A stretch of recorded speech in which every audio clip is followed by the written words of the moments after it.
सभी धर्म प्रेमी सज्जनों को सादर नमस्ते। साथियों, मैं सत्य प्रकाश आर्य अपने इस YouTube चैनल पर इस स्वाध्याय सत्संग रूपी आध्यात्मिक चर्चा में आपका हार्दिक स्वागत करता हूं। साथियों, उपनिषदों पर बात कर रहे हैं और उपनिषदों की श्रृंखला में मुंडकोपनिषद इस समय प्रसंग में है। मुंडकोपनिषद का प्रथम खंड हम पूरा कर चुके हैं। अब प्रथम मुंडक का द्वितीय खंड आज से शुरू हो रहा है, तो द्वितीय खंड लेते हैं। द्वितीय खंड का शीर्षक है अपरा विद्या अर्थात कर्म कांड की निरर्थकता। मैं इसमें अपने विचार तो मैं हमेशा जैसे रखता हूँ वैसे रखता आया हूँ। जहाँ मैं सहमत होता हूँ और जहाँ पे मैं असहमत होता हूँ वो मैं बताता चलता हूँ, तो वही क्रम मेरा जारी रहेगा। अब इसमें पहला श्लोक लेते हैं द्वितीय खंड का, प्रथम मुंडक द्वितीय खंड। तत्सत्यम मंत्रेषु कर्माणि कवयो यान्यपश्यस्तानि त्रेतया बहुधा संततानि तान्याचरत नियतं सत्यकामा एव च पंथाः सुकृतस्य लोके। इसमें इस श्लोक का भावार्थ से पहले जो प्रसंग दे रखा है वो मैं पढ़ देता हूँ। अपरा विद्या का अर्थ है कर्मकांड अर्थात रूढ़िवाद। परा विद्या का अर्थ है ज्ञानकांड अर्थात प्रगतिवाद। अपरा विद्या के अनुयायी कर्मकांडी यज्ञ याग आदि करने वाले ब्रह्म को प्राप्त करने का साधनों को, यज्ञों को, रूढ़ियों को बतलाते हैं। इस संबंध में अंगिरा ने शौनक को कहा। अब देखिए, अपरा विद्या का अर्थ है कर्मकांड। अपरा विद्या दरअसल ये सारा जगत जो है ना, जो फैला पड़ा है, ये अपरा विद्या के क्षेत्र है। आप ऐसे समझिए। इसमें जो कर्म कांड या रूढ़िवाद, इसमें मैं नहीं जाऊंगा। अब कर्म कांड इसमें जो है ना, ये जितना भी क्षेत्र है अपरा विद्या का क्षेत्र है। और पराविद्या का अर्थ है ज्ञान कांड अर्थात प्रगतिवाद। और पराविद्या जो है ना क्षेत्र, जो हम पहले जिक्र कर चुके हैं, अपरा विद्या पराविद्या, वही निष्कर्ष है उसका। अब आगे जो हमने अभी ये श्लोक पढ़ा है, इसका भावार्थ देखते हैं। कर्मकांडियों का कहना है कि ऋषि लोगों ने वेद मंत्रों में जिन कर्मों अर्थात यज्ञों का बखान किया है वे ही सत्य मार्ग है। कर्मकांडियों का कहना है कि ऋषि लोगों ने वेद मंत्रों में जिन कर्मों अर्थात यज्ञों का बखान किया है वे ही सत्य मार्ग हैं।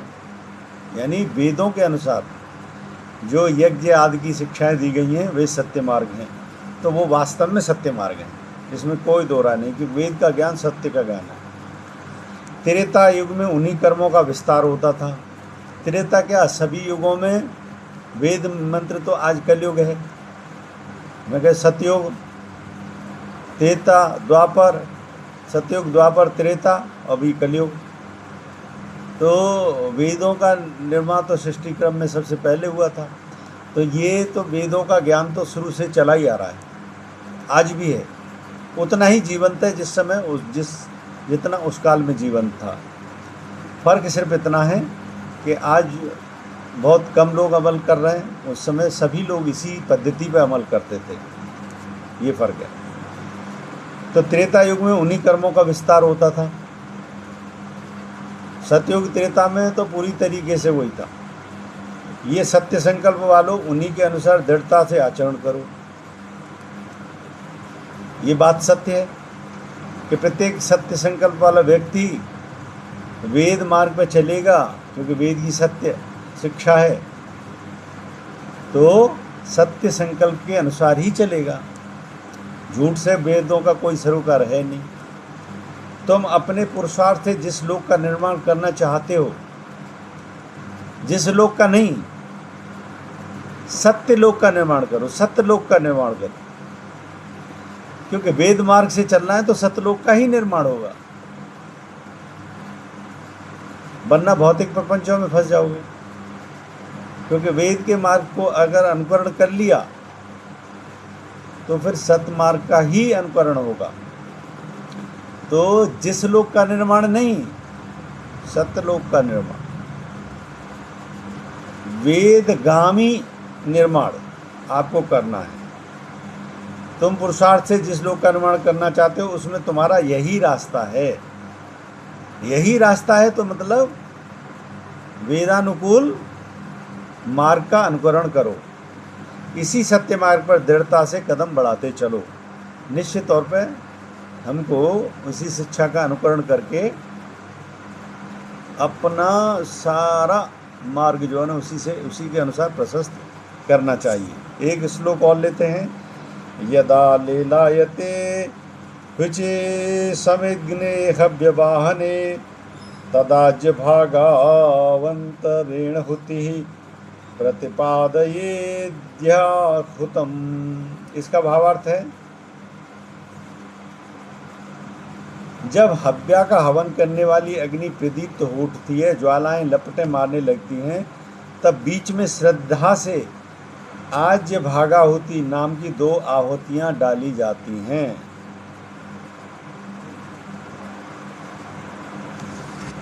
देखिए यज्ञ जो होता है, अब उसमें आहुतियां तो डाली जाती हैं। आज्याहुति के मंत्र हैं, उनके अनुसार आहुति डाली जाती हैं। यज्ञ तो एक पूरी प्रक्रिया है, तो सिर्फ आज्याहुति क्या डाली जाती हैं, उसमें तो बहुत सारी आहुतियाँ डाली जाती हैं। दैनिक यज्ञ में जो दैनिक यज्ञ की पद्धति है उसके हिसाब से आहुति डाली जाती है। विशेष यज्ञ होते हैं उनमें विशेष आहुतियाँ डाली जाती हैं। तो इसमें जो दृष्टांत दे रखा है कि जब हव्य का हवन करने वाली अग्नि प्रदीप्त होती है, निश्चित तौर पर अग्नि प्रदीप्त होती है, उसी से यज्ञ होता है। तो ज्वालाएं लपटें मारने लगती हैं तो उसमें अग्नि प्रदीप्त हो जाती है, ज्वालाएं उसी में से निकलती हैं। और उन्हीं ज्वालाओं में जो है ना हम श्रद्धा भाव से जब आहुति डालते हैं, तो इसमें आज्याहुति का जिक्र किया है। तो आज्याहुति क्या, जिस मंत्र का जो भाव है, स्वाहा शब्द के साथ जो हम आहुति डालते हैं, तो जिस मंत्र का जो भाव होता है ना, उसी भाव के अनुसार आप उस आहुति को समर्पित करते हो कि हे परमपिता परमात्मा, ये जो मैं आहुति दे रहा हूँ, जो मंत्र में जो भाव कहा गया है, मैं उसी भाव से दे रहा हूँ। यज्ञ का यही मतलब होता है। ठीक है, एक और श्लोक लेते हैं। यस्याग्निहोत्र मदर्म पौर्णमास चतुर्मास्य मना प्रयमणते वर्जितं च अहुतमवैश्य देव विनिदा उत्तमास्तमस्तस्य लोकमहिंतस्त। इसका भावार्थ है, अगर अग्निहोत्र प्रकार न हो, न अग्नि की प्रदीप्ति हो, न श्रद्धा पूर्वक आहुतियाँ ही जाएं, अगर अग्निहोत्र दशेष्ट रहित हो, पूर्णमासेष्ट रहित हो, चतुर्मासेष्ट रहित हो, नवान्नेष्ट रहित हो, अतिथि पूजा रहित हो, आहुति रहित हो, वैश्य देव यज्ञ रहित हो, अर्थात विधि रहित हो, तो उक्त 7 प्रकार की विधियों से रहित होने के कारण वह उसके 7 लोगों के पुण्य को समाप्त कर देता है। उस यज्ञ से कोई पुण्य फल नहीं मिलता। देखिए ये तो बात सत्य है, यज्ञ अगर विधि पूर्वक नहीं किया जा रहा है तो वो यज्ञ नहीं की श्रेणी में आता भी नहीं है। अब इसमें कौन कौन सी श्रद्धा आपको यज्ञ में रखनी चाहिए वो बता रखा है। सिद्धापूर्व अगर अग्निहोत्र दर्शेष्टि रहित हो, पौर्णमासेष्टि रहित हो, चतुर्मासेष्टि रहित हो, ये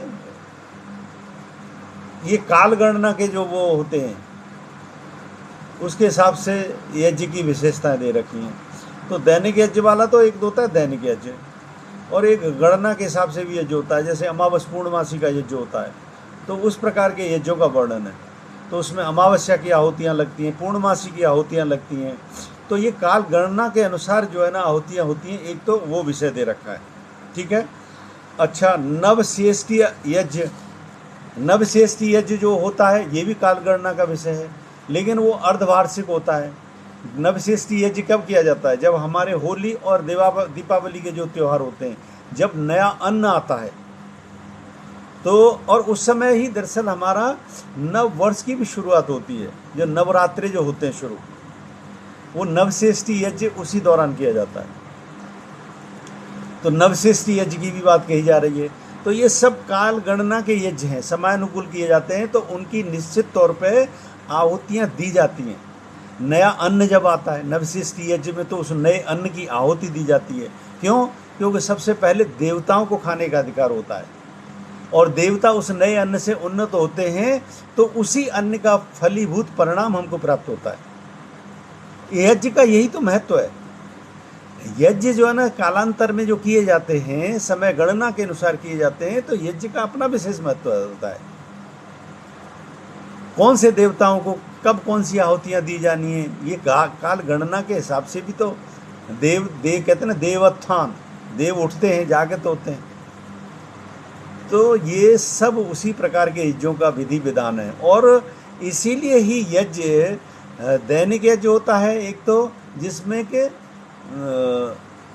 हम जो दैनिक जो है ना एक यज्ञ होता है, रूटीन यज्ञ, क्योंकि हमारे ऋषि मुनि परंपरा ये शुरू से चली आ रही है, वैदिक परंपरा, तो उसमें दैनिक यज्ञ की जो है ना कॉमन कुछ आहुतियाँ होती हैं, पारिवारिक आहुति होती हैं, क्योंकि हमें दैनिक यज्ञ में एक परिवार के साथ भी रहना होता है, परिवार चलाना होता है, तो परिवार की आहुतियाँ होती हैं, और कुछ देवताओं की आहुति होती हैं। देव यज्ञ का अर्थ ही है, देवताओं की आहुतियाँ होती हैं, परिवार संबंधी आहुतियाँ होती हैं।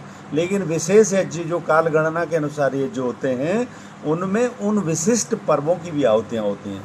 तो यज्ञ हमेशा उसी प्रकार से विधि विधान से ही होता है। अब इसमें जो वर्णन दिया जा रहा है कि अच्छा वैश्वदेव यज्ञ, वैश्वदेव यज्ञ, बहुत से हम जीवन काल में चलते फिरते कितने हमारे जीव हैं जिनका हमसे अहित हो जाता है, तो वैश्वदेव जो हम पे जीव निर्धर, जो हमारे ऊपर आश्रित जीव होते हैं, उनके लिए बलवैश्य यज्ञ किया जाता है। वो बलवैश्य यज्ञ भी दैनिक यज्ञ का हिस्सा है, कि उसमें जो हमारे जो हमारे किचन में जो कुछ भी पकवान पकता है, जो नित्य हम खाते हैं, तो उसमें से कुछ आहुतियाँ अग्नि को समर्पित की जाती हैं, इसी को बलवैश्य यज्ञ कहते हैं।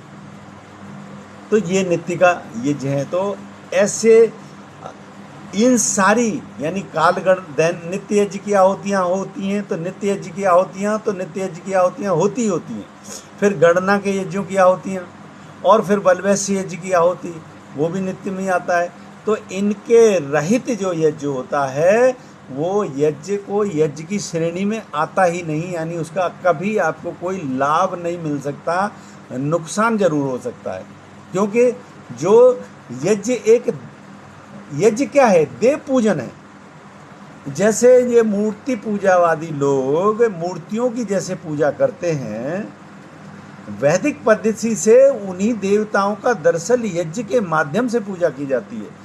और यज्ञ श्रेष्ठतम इसीलिए माना जाता है कि यज्ञ के माध्यम से उन तत्वों को, जैसे मूर्ति पूजक हैं, कहते हैं ना भोग लगा दिया, वो सामग्री को सामने रख देंगे मूर्ति के, क्या हो गया? वो भी देवताओं को दरअसल भोग लगा रहे हैं। इस पर मैं पहले एक बार बता चुका हूँ कि देखी जाए तो ये मूर्ति पूजक सनातनी और वैदिक पद्धति से चलने वाली पद्धतियों में कुछ खास फर्क नहीं है। सिर्फ फर्क एक तो ये है कि इसमें अज्ञानता ज़्यादा घुस जाती है, मूर्ति पूजा में लोभ लालच ज़्यादा घुस जाता है, क्योंकि पंडित जी कब किससे क्या दक्षिणा मान लें कि ये देवता तुम्हारे नाराज हैं, इतना इतना दान और ये करोगे तो देवता प्रसन्न होंगे। तो वहाँ पे लोभ लालच वृत्ति, अज्ञानता, ये सारी चीज़ें बहुत ज़्यादा बढ़ जाती हैं। लेकिन वैदिक पद्धति से अज्ञान का कोई कारण ही नहीं रहता, कोई मूल्य ही नहीं रहता। क्यों? वैदिक सत्य ज्ञान है। और वहाँ से जो आहुति दे रहे हो वो स्वाहा के साथ दी जाती है। और स्वाहा में क्या है कि जो आपका भाव है, वो चाहे देवता के प्रति या सृष्टि की किसी भी प्रकार की ऊर्जा के प्रति, तो जो भाव है उस भाव से आप आहुति समर्पित करते हो, और जो समर्पित करते हो उसी हिसाब से आप सामग्री उसमें डालते हो। सामग्री को क्या है? अग्नि का गुण है कि उसको विस्तार कर देना। तो अग्नि उसको विस्तार करके उन देवताओं को पूर्णत्व में उस आहुति को पहुंचाती है।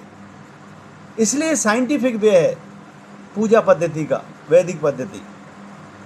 तो इसलिए जो इसमें मुंडकोपनिषद का जो ऋषि कह रहा है बिल्कुल सत्य कह रहा है। वो आपको जागृत कर रहा है कि उक्त सातों प्रकार की विधियों से रहित होने के कारण वह उसके 7 लोगों के पुण्य को समाप्त कर देता है। यानी आपके पुण्य समाप्त होते हैं अगर दूसरे प्रकार से, दूसरे विधि विधानों से अज्ञानता में यज्ञ आप करते हो तो, और उसी यज्ञ से कोई पुण्य फल प्राप्त नहीं होता, और बिना विधि विधान के यज्ञों का कोई पुण्य फल प्राप्त हो भी नहीं सकता। तो इस प्रकार से आज हमने ये प्रथम मुंडक के द्वितीय खंड के आज 2-3 श्लोक पूरे किए। मुझे उम्मीद है ये चर्चा, उपनिषदों की तो चर्चा, ये ईश्वर का सामीप्य की चर्चा है, तो इसमें आप अवश्य आपको आनंद आ रहा होगा। आनंद आ रहा है, अच्छा लग रहा है तो मेरे इस वीडियो को लाइक करें, अधिक से अधिक इसको शेयर करें। शंका समाधान के लिए कोई प्रश्न है तो कमेंट बॉक्स में लिखें। बने रहें मेरे साथ, बने रहने के लिए बहुत बहुत धन्यवाद। इत्योम सब नमस्ते।